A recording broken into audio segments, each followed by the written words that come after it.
Today we're going to discuss minimalism, a philosophy of life that's come up recently that I think will be of interest to all of you, coming right up.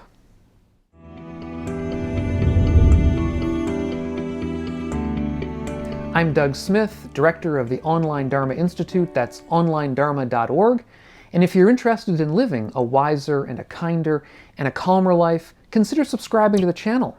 So minimalism.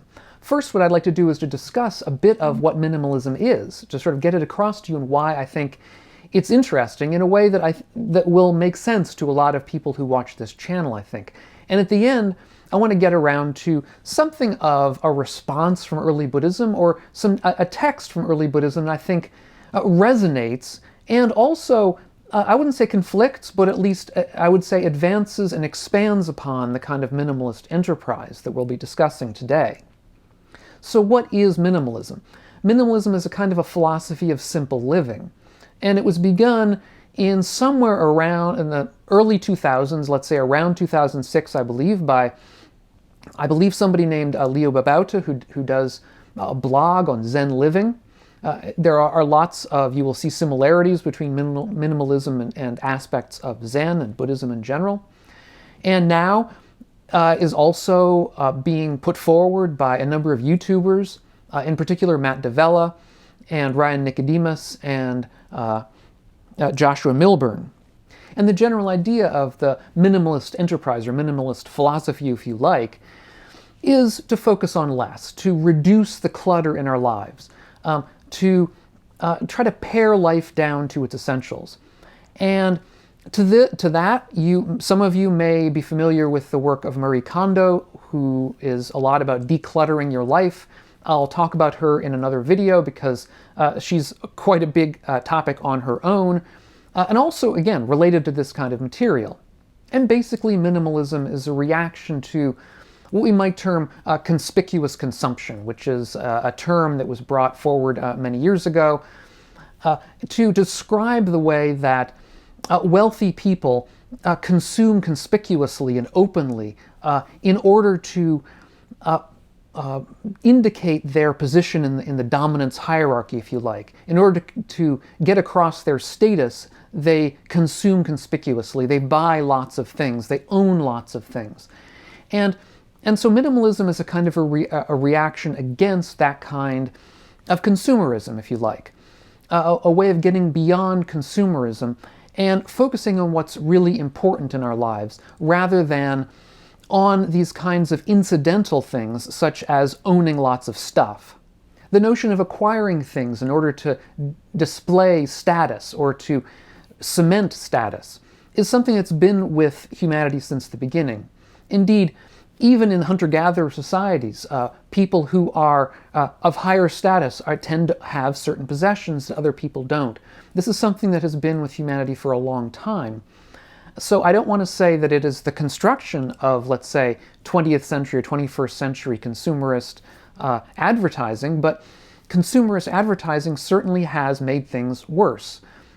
That is to say, the general notion of an ad campaign is to push on us the idea that status does indeed come from ownership, that through owning a particular kind of thing, we can display status and wealth, and so in a sense purchase status simply by buying things, which makes status seem easy to attain, and indeed the sort of thing that we should be trying to attain. But this kind of consumerism, as I think many of us probably know, can lead to a kind of psychological emptiness, a sense at the end of the day that we haven't really done anything. All we've done is to spend money and gain physical objects, which at the end of the day we can't take with us.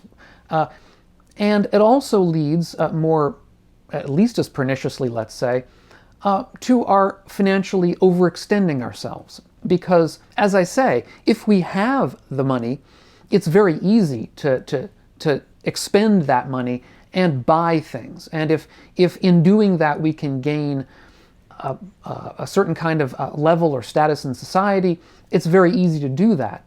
And even if we don't have the money, we can use our credit card and overextend ourselves that way by putting things on credit. that we will then have to pay for, and indeed end up paying much, much more over the long term for things that we essentially don't need. So part of minimalism is a push to remain within our own means. And the Buddha himself famously talked to lay people and said that one of the aspects of right livelihood and of right action in general was to balance our income and our expenditures. Not to be too miserly. In other words, being miserly itself was an issue. We should be willing to expend on things in our lives that are necessary and that make people happy, but also not to overextend ourselves, not to be too profligate.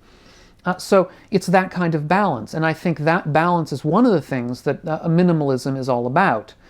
That is to say, minimalism, the word may sound particularly ascetic, like we're supposed to not own anything. Now, within Buddhism, in particular early Buddhism and Theravada Buddhism today, and many forms of monastic Buddhism, we aren't supposed to own anything. Indeed, the ideal of Buddhism is an ideal of non-ownership, where we are monastic, we do not own anything at all.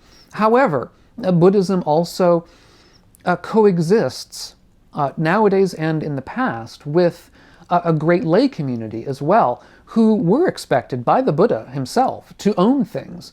There was nothing wrong with that. Indeed, they were supposed to support the Sangha with donations of food and clothing and other things.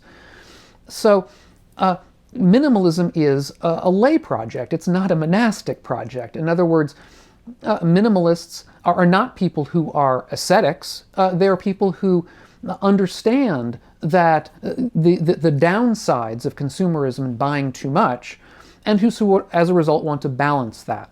So as I think I remember hearing one person say on a video, if you're giving away things or throwing away things that give you true pleasure, then you're doing it wrong. You're not really doing minimalism correctly. So part of the issue is to find what things in your own life give you pleasure and what things that you need, obviously, to live, and not to become minimalist to the extent of getting rid of those as well. Again, this is a lay project, not a monastic project. Now, there have been a number of articles, I think it's fair to say, articles and videos that have pushed back, that have found things that they don't agree with about minimalism. And I think it's worth looking at one of these in particular that I think that resonates at least with me. And that's a video that was done recently called Minimalism Is More Than Just a Style. And in this video, I don't know the person who made the video because it was made by a person under the name of an organization. I'll put a link to it down below if you're interested in seeing it. But basically the point that this person makes is that minimalism runs the danger of becoming a sort of a tightly curated aesthetic, an aesthetic of a certain kind, for the wealthy, basically. In other words, it could become a kind of a Zen for the wealthy, where, yes, we get rid of a whole bunch of stuff, but what we end up doing is getting rid of a bunch of lower class stuff or less expensive stuff in order to buy the very few of very expensive, very high status items. And this kind of thing, to be fair, has happened many times in the past.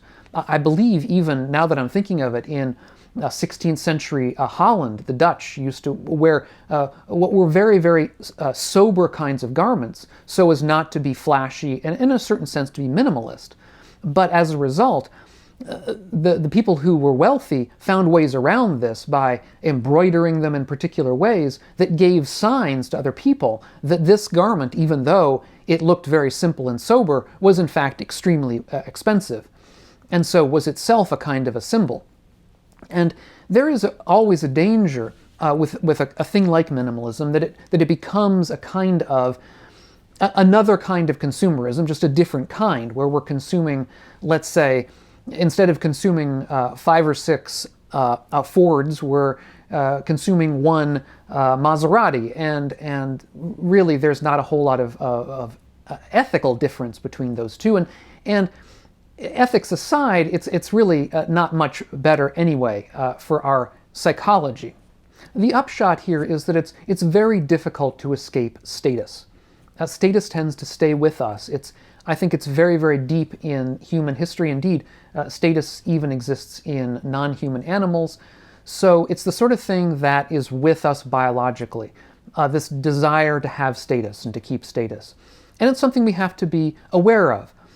And the highest status in human society tends to be, let's say, the king, the ruler, the person with the most stuff, in some sense of stuff, where the stuff is actual physical objects, money, wealth, but also the ability to use that wealth to control things, to make the world the way they want to, insofar as anybody can.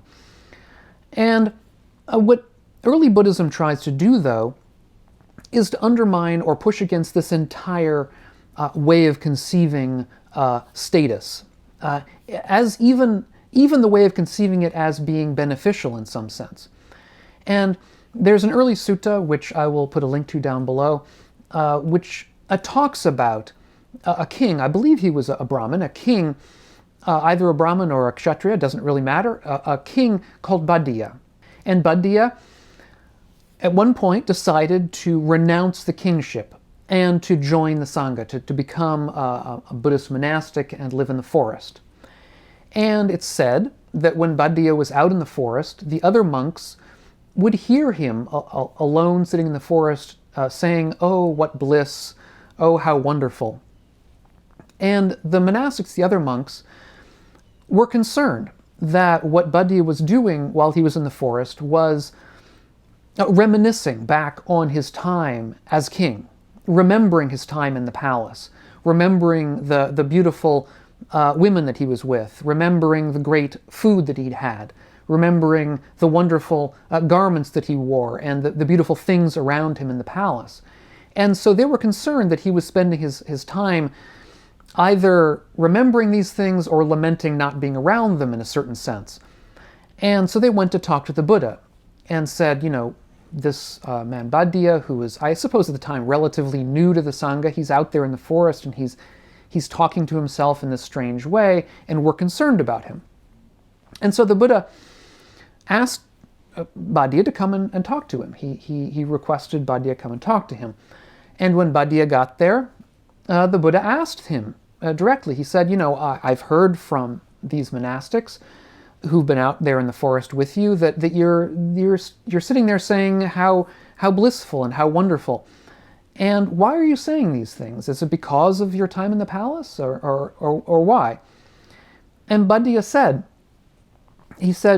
when I was king, O Buddha, when I was king, I had guards with me in the room. I had guards posted within the walls of the palace. I had guards outside of the palace. I had guards in the town. But even so, I never felt safe and secure. I was always concerned. I was always worried for my own safety. I was always worried for losing control and losing power. I always lived in fear. And indeed, I always lived with distrust. I distrusted people around me because I always could think of the ways that they would try to undermine me in one way or another and steal what I had. And he says, now that I have renounced that and moved into the forest among the monastics, I no longer have to worry about that. I live in constant bliss. I live without worries. He says, I live the life of a deer, of a stag in the forest that can wander where it wants to and doesn't have to worry. And so he says that is why when I'm here in the forest alone or with the other monastics, I say to myself, or sometimes it just comes out, what bliss, how wonderful it is to live that kind of life. And this is, I think, in a nutshell, the early Buddhist approach to these very questions, the questions, let's say, of minimalism. It is actually better to, in some sense, to live a life where we don't own anything or own almost nothing. Now, we may not all agree with Bhaddiya to that extent. We may say, look, there is a sort of a happy medium for us lay people. And I think that's the point within the minimalist enterprise, where we understand that there is a nice happy medium that we can come to. But the general point is the same, which is that owning all of this stuff that needs to be created for us, this maximalist kind of consumption, is destroying the planet, or at least it's not making the planet any better. It's, at the root, it's the sort of thing that's causing problems with global warming and other kinds of environmental issues. And at the end of the day, it's not making us any happier. So it's time to get rid of that addiction that we have, or at least to push back on it, to work on it. And I think minimalism is one way towards that. So if you're interested, take a look down below. If you're interested in the work that I'm doing on this channel and want to help support this kind of work, check out my Patreon page. Check out the courses. I have a new free course up on the Online Dharma Institute at onlinedharma.org. And I hope we'll catch you on the next one of these videos. Subscribe, give it a thumbs up if you like, and we'll catch you soon. So, meanwhile, all of you, be well.